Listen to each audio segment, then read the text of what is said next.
Bonjour, aujourd'hui je vais vous présenter comment vous pouvez calculer la valeur future ou acquise d'une suite de placements constants à l'aide de la fonction VC.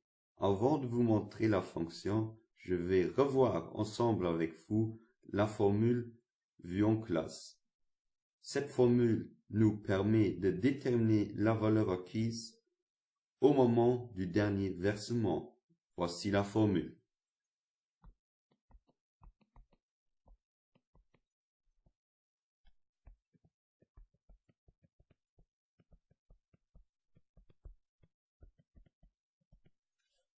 Pour calculer la valeur acquise d'une suite de placements annuels constants, il faut connaître trois valeurs, à savoir le taux d'intérêt annuel I1, le nombre de périodes petit n et le montant du versement constant petit a.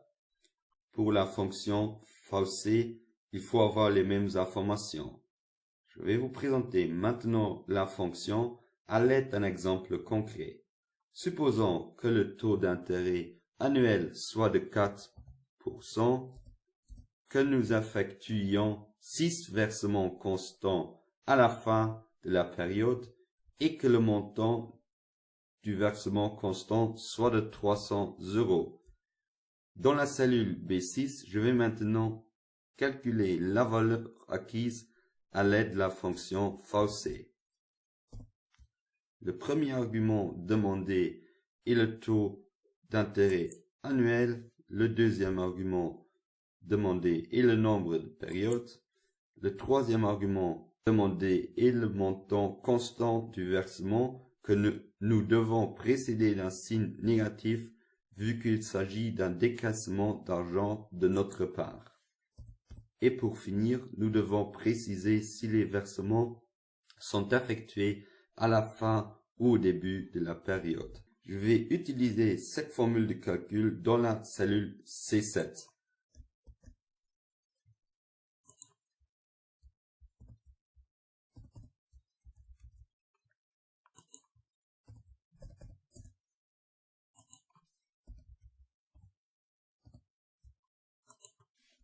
Comme vous le voyez bien, j'obtiens le même résultat.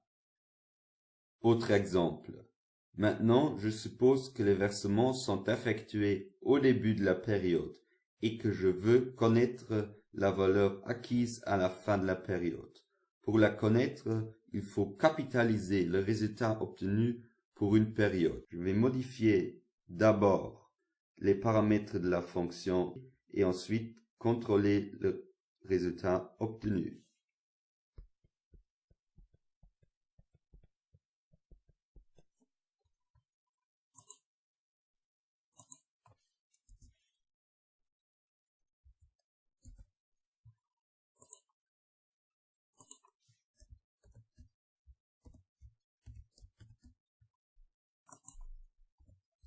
Comme vous le voyez bien, la fonction donne le même résultat que cette formule de calcul. Si vous désirez verser des mensualités constantes au lieu d'annuités constantes, vous devez utiliser le taux mensuel équivalent et modifier le nombre de périodes petit n en le multipliant par 12.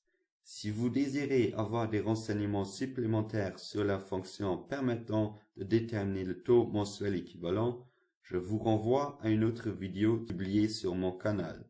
Le lien vers la vidéo en question se trouve dans la description de cette vidéo. J'espère que cette vidéo vous a été utile. Merci d'avoir suivi mes explications et à la prochaine.